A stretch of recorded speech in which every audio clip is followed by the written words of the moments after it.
TV's Elijah Schaffer, who is in Washington, D.C. covering the rallies this weekend. Listen. For months, we've seen rioting after rioting after rioting across the country in cities like this, right here in Washington, D.C. And you ask yourself, could the police not stop it? Could they just not somehow prevent these riots and protests from getting out of control? Well, guess what we found out tonight?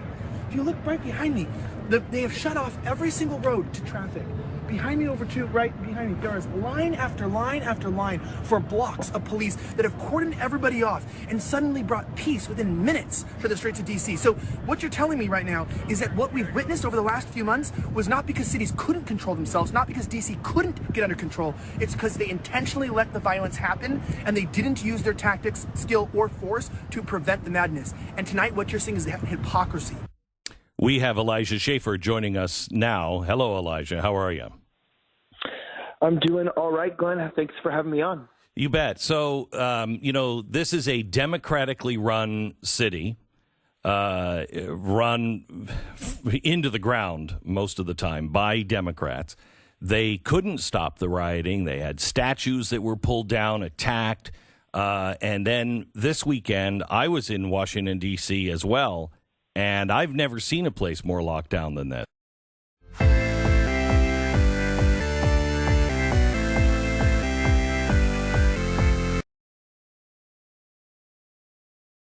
Yes. Yeah. So, when I'm talking about the fact that the police used new tactics this weekend to control crowds, I mean that in the most sarcastic way possible. I mean, these are not new training tactics. This is just the first time I'm seeing them implemented. And what's sad is that this is not just a theory. I have contacts in the Metropolitan Police Department who contacted me specifically and confirmed my theory and said, this is true. We've known how to keep crowds separate, how to keep them from businesses, how to exhaust them by, cordoning them off and marching them through the streets. We just were told to stand down. We were told to let off previously, meaning the government, especially in our nation's capital, sanctioned the destruction of federal property, the destruction of private property, and chaos in the streets of an American city. That was a government choice, and that's a disgrace. And yet there were 4 people stabbed and 33 arrested over the weekend during these protests. Can you talk about that a bit? Yeah, so let's be honest here. Number one, Twitter, where conversations take place, likes to continue to say 4 people got stabbed.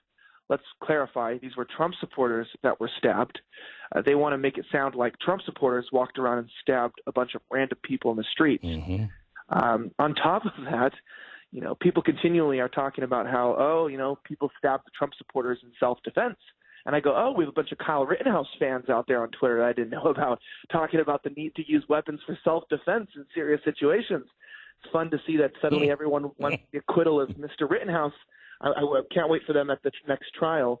But on top of that, what was happening, as always, is that anti-Trump protesters, agitators were going around at the streets at night and were trying to disrupt and cause problems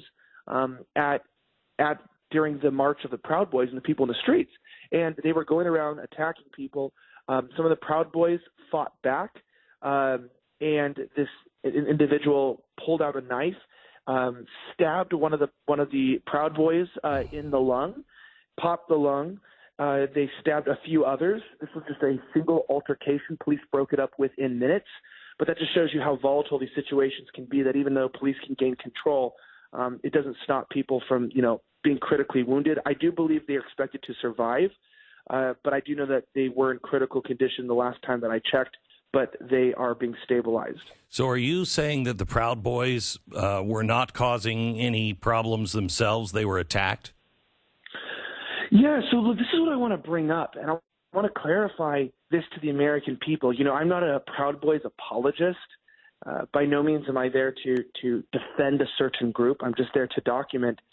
But when it came to the police, right, the police were holding back both the Proud Boys and Antifa and BLM. Antifa and BLM were throwing bricks, water bottles, rocks at the police who were holding them back. The Proud Boys were just taking a knee and standing there.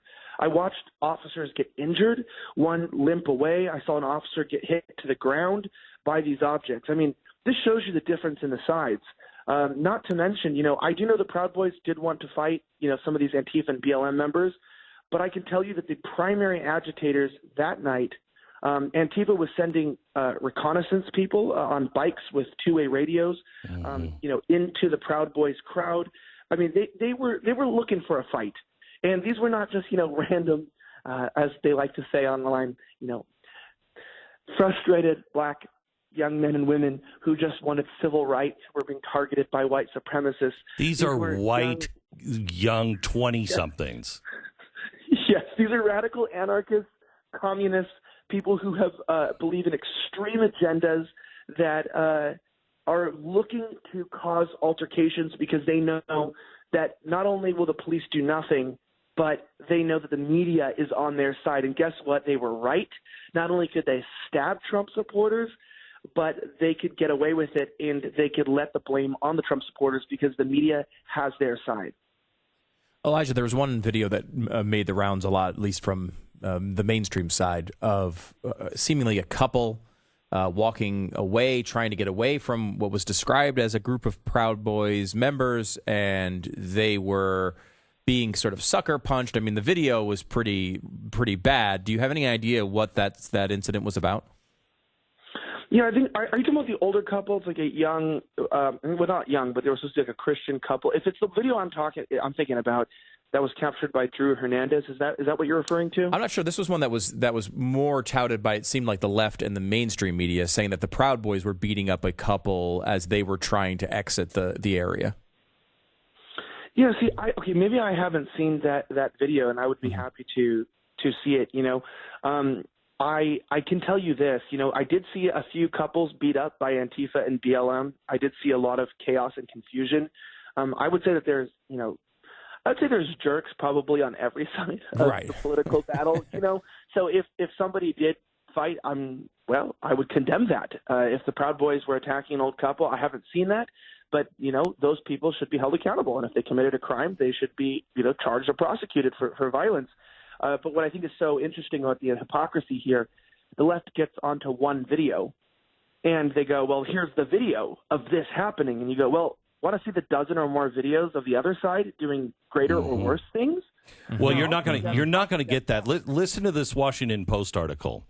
Multiple people stabbed after thousands gather for pro-Trump demonstrations in Washington.